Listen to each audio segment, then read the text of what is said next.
everybody be aware that pretty much anywhere I'm going to be working is probably going to have a video camera.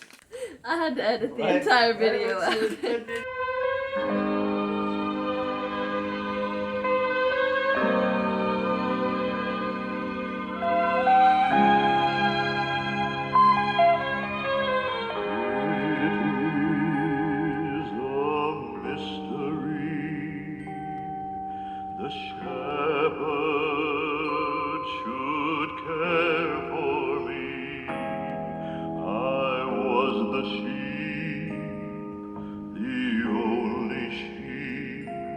From 99 in the fold that was missing over the mountain steep and on through the waters deep, the shepherd went to find his one lost sheep.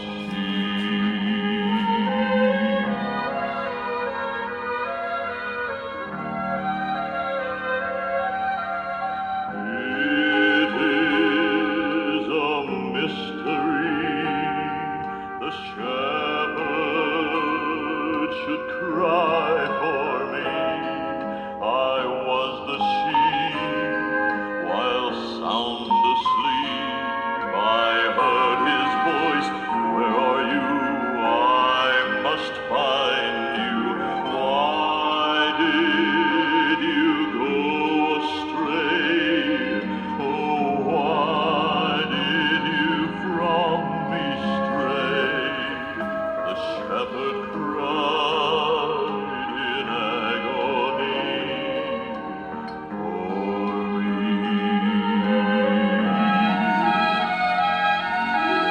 It is a mystery the shepherd should die for me.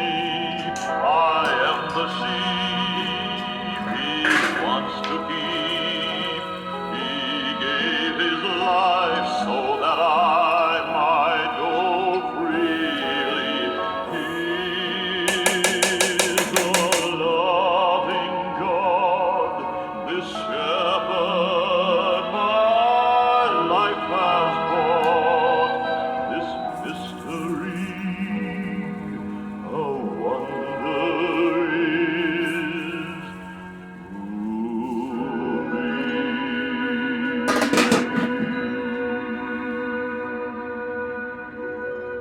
You want this meat to cook to about 60 to 70% finished. At that point, it will be crumbly and mostly brown with a little bit of pink. This is closer to done, but I'm going to be focusing on pushing it all to one side so that I can get the juices mostly strained out.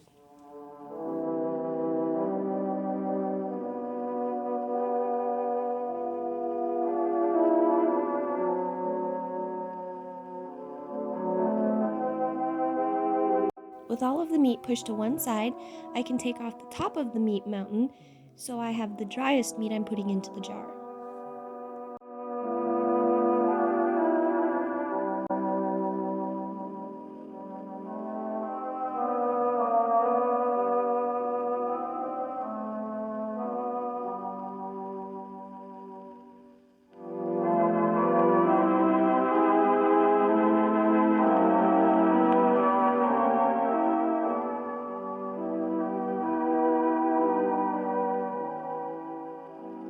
You want to pack these jars really tight because there's a lot of shrinkage after they're canned. Watch me just add more, pound it down, add more, push it down. I like to use chopsticks versus the plastic canning tool that's usually used to debubble things, because with this meat I can really get in there and just poke it around. You need about a 1/2 inch headspace by the time you're done.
Because of how the meat got pushed up on top of the meat mountain, this jar has more fluid in it than the last jar.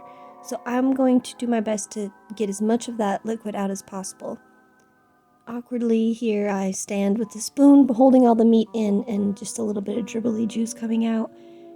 Hey, anything helps. The point is to dry can this meat, not to make it just slop like you would find in a hamburger soup or something. That's fine, but we can't all eat hamburger soup all the time.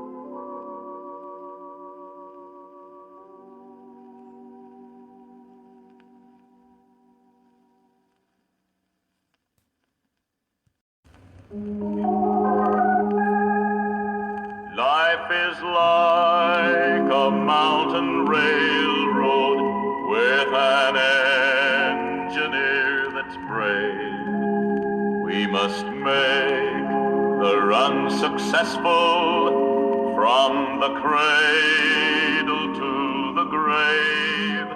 Watch the curve. If you find that you have a lot of fluid in the bottom of your roaster pan and you don't want it in there just cooking your meat more or making it all soupy, grab a bowl and a strainer and a ladle and start doing a process like this. When you're finished, you'll be left with a bowl of liquid that's broth and fat together. If you just let it sit long enough, the fat will rise to the top and you can scoop it off to throw it away. And then the broth in the bottom of the bowl you can jar into quart or pint jars to have your own beef broth. My praise forevermore. You will roll the braids of trial. You will cross the bridge of strife. See that Christ is your conductor on this lightning train of life. Always mindful of obstruction. Do your duty, never fail. Keep your hand upon the throttle and your eye upon the rail. As you roll across the trestle, spanning Jordan's swelling tide, you behold the Union Depot into And sometimes this happens.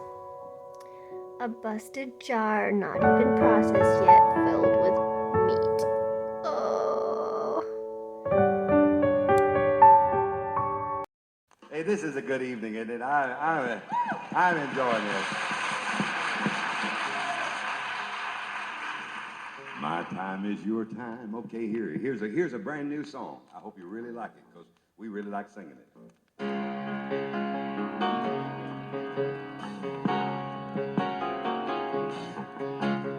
Joy, wondrous joy, joy down in my soul. Joy, so much joy, joy since he made me whole.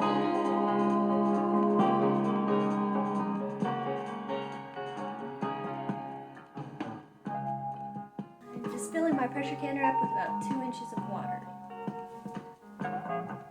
Once I was bound as I could see, in pain and misery, wasn't rest my soul could find, And I'll pack it no up. lasting joy or peace of mind. Feeling down I felt within. So for quarts, you do 90 minutes. For pint and a halves, you could do a little bit less than that, but I almost always have it in a canner that has mostly quarts in it as well. If you have a variety of sizes in your pressure canner, you have to cook it for the maximum amount for the size that you have. So if you only have half quarts and half pints, you still have to cook the whole batch for the amount that you would have to cook a quart jar. That's why I don't even calculate for these, because I almost always have them in a canner with a quart jar. If I had just pints in the whole batch, it would only be 75 minutes, so a little bit less. And this basically, from all I've found, is what the standard is for all meats. Whether you're dry packing them or raw packing them or packing them in water, or it's hot dogs or it's Euro meat, 90 for quarts, 75 for pints. And then water bathing, it seems like the standard is the 3 hours under a full rolling boil with the lids underneath of the water. So if you don't have access to a pressure canner, 3 hours in a water bath, rolling boil the full time.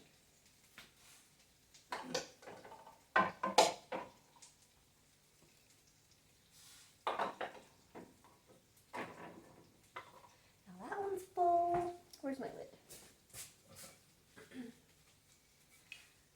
Now this pressure canner is an all-American pressure canner.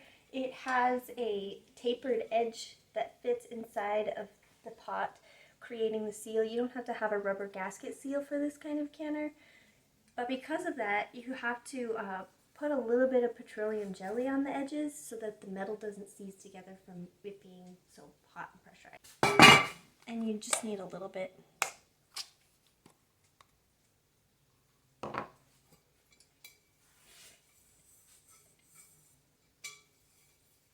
I only do this maybe every 5th time I can. I just feel it.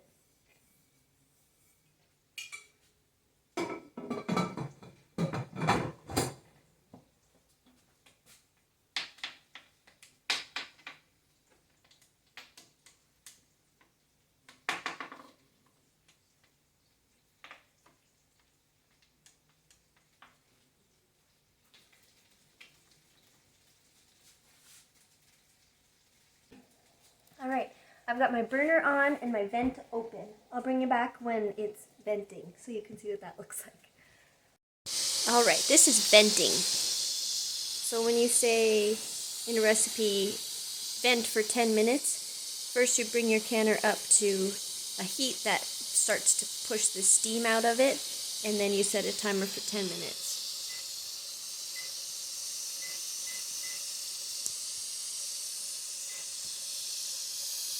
I'll bring you back when that's finished to tell you what to do next. So my timer went off and that finished my venting step. I have to close this now, which will build pressure up inside of the canner, and I'll watch this gauge as it slowly creeps up to my elevation. It's perfect, right between like 10 and 15 at that red line demarcation. It's around 12-ish. The canner likes that spot, and it works for my elevation. The way you adjust that is you have to keep an eye on it, and you raise or lower the heat based on what the pressure gauge is doing.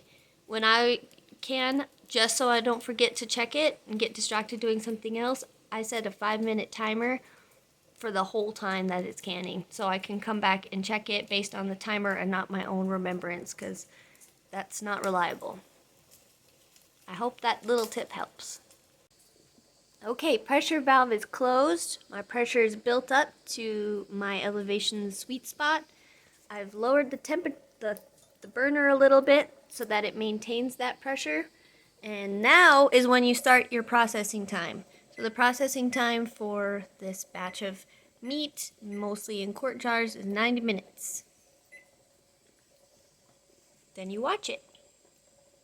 So my timer just went off, and at this point, all you have to do is turn the burner off. Slowly this gauge will go down to 0, and when that happens, you can flip the pressure valve, and it will maybe have just a little bit of a spittering that comes out, and that's when you'll be safe to open up the canner. It's not safe to open up the canner or open that pressure valve right there right now. It could burst all of your jars.